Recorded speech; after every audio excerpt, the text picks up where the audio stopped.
Olá, querido amigo, você que está aí ouvindo a palavra do Evangelho de Deus, que está interessado em conhecer mais a respeito do Senhor Jesus Cristo, da sua obra, das coisas relevantes para a nossa vida que é encontrada na palavra de Deus. Hoje estaremos dando continuidade àquela série de reflexões, de ensinamentos a respeito do Catecismo Maior de Westminster. Eu peço que você reflita a respeito das palavras que serão ditas nesse vídeo e que essas palavras possam vir a alcançar você e trazer você ao conhecimento da palavra de Deus. Antes, a primeira pergunta no vídeo passado, vamos fazer uma breve retrospectiva, foi: qual é o fim supremo e principal do homem? A primeira pergunta. E a resposta para essa pergunta é: o fim supremo e principal do homem é glorificar a Deus e gozá-lo para sempre. O fim, a finalidade pelo qual o homem foi criado é para a glorificação de Deus, para a glória de Deus. Todos nós somos criados com um propósito. E o propósito da nossa criação é a exaltação de Deus. É Deus, que é o nosso Criador, ser exaltado sobre tudo e sobre todos. E a segunda pergunta que será feita a você nesse momento é: de onde se infere que há um Deus? Ou, trazendo para uma forma mais fácil, de mais fácil compreensão, onde podemos constatar a existência de Deus? Onde você pode encontrar Deus no seu cotidiano, na sua vida? Nós podemos, a respeito tanto da palavra de Deus, como no nosso convívio, ver coisas grandiosas, justamente relacionadas a Deus. Quando você abre, por exemplo, a janela do seu quarto, à noite, você mora num sítio, na cidade é um pouco mais difícil, mas se você mora num sítio ou numa área rural, você vai observar aquele céu estrelado à noite. E você vai ver a imensidão da criação. Quando você para refletir sobre isso, você vê que o universo é algo sem tamanho, é algo magnífico. E não só as galáxias fora do nosso planeta, mas também a criação de Deus nesse planeta. Você olha para a natureza, você diz: que coisa grandiosa. Você para observar o minúsculo inseto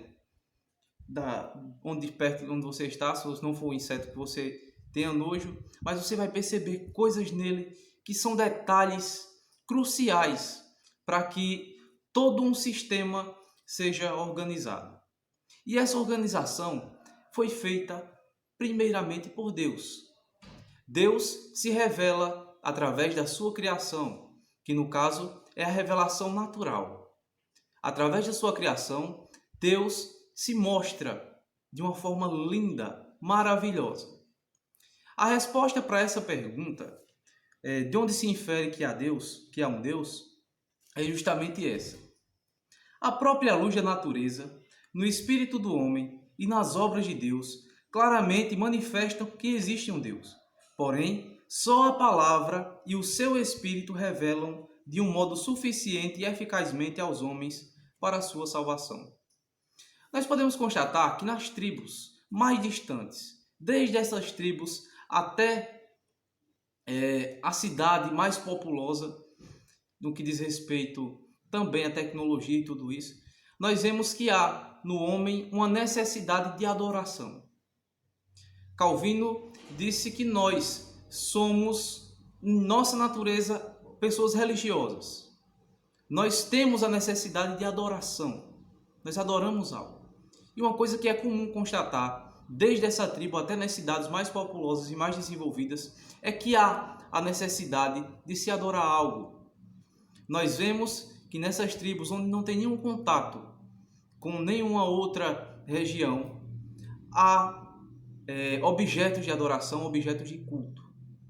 Eles concentraram a adoração em um objeto de culto que deveria ser dada a Deus. Porque esses homens têm a religiosidade cravada em seus corações. Porém, através apenas da observação da criação de Deus, da natureza, das coisas criadas, não tem como ser, como pode-se dizer, não é algo suficiente para que você seja salvo. A revelação natural de Deus é necessária e nos mostra a existência desse Deus grandioso e maravilhoso. Mas essa mesma revelação natural não é suficiente para que você seja salvo. Por isso, Deus nos mostrou a revelação sobrenatural. E essa revelação é mostrada através da Escritura, que é a suprema revelação de Deus, onde nós podemos conhecer através da inspiração do próprio Deus. É onde Deus se revela a nós com mais clareza. Mas apenas a palavra, a letra escrita, não é suficiente para a sua salvação. É necessário que o Espírito Santo de Deus haja, fazendo com que você venha entender, com que você venha a abrir os olhos e conhecer o que está escrito realmente ali. Nós sabemos que se você entregar uma Bíblia hoje a um médico ou a um filósofo, essa pessoa vai ter ideias imensas para se tratar na palavra escrita. Mas o verdadeiro significado do texto e também o significado que o Espírito Santo, que Deus quer que você tenha conhecimento para a salvação, só poderá acontecer se o Espírito Santo de Deus agir soberanamente no seu coração. Então, podemos concluir que a revelação natural, ela é mostrada a todos os homens. Ela não é eficaz para a salvação, ela não é suficiente para que você seja salvo. Apenas através da revelação sobrenatural de Deus é que se pode receber desse Deus salvação. E para constatar isso, nós podemos abrir se você quiser, você pode abrir sua Bíblia. Se você não tiver uma Bíblia em casa, mas ainda assim acompanhe comigo. E se tiver alguém que tenha, peça para ler para você, para mostrar para você. Na carta aos Romanos, capítulo de número 1, e versículos 19 e 20, nos diz: porquanto o que de Deus se pode conhecer é manifesto entre eles, pois Deus lhes manifestou. Porque os atributos invisíveis de Deus, assim o seu eterno poder, como também a sua própria divindade, claramente se reconhecem desde o princípio do mundo, sendo percebidos por meio das coisas que foram criadas. Tais homens são, por isso, indesculpáveis. E quem são esses homens? Aqueles que, sabendo que existe um Deus, que sabendo que há um ser soberano, criador de todas as coisas, ainda assim resolvem negar a existência desse Deus. Resolvem negar através também da observação da natureza que existe um Deus. Eles negam o Deus criador de todas as coisas. E por isso, mesmo que não tenham contato com a revelação sobrenatural de Deus, que é a palavra, que é a Escritura, mas eles olham para a natureza, eles olham para a imensidão do espaço e não veem um Deus ali. Ou, mais precisamente, não querem enxergar esse Deus. Então, meus irmãos e amigos, mesmo que você não seja protestante, evangélico, mas que você possa olhar para a criação, que você possa observar as coisas ao seu redor e notar que nada disso foi feito por acaso, que nada disso foi feito como obra de uma explosão, como algo espontâneo e que na sua continuidade é uma coisa aleatória. Tudo foi feito com um propósito.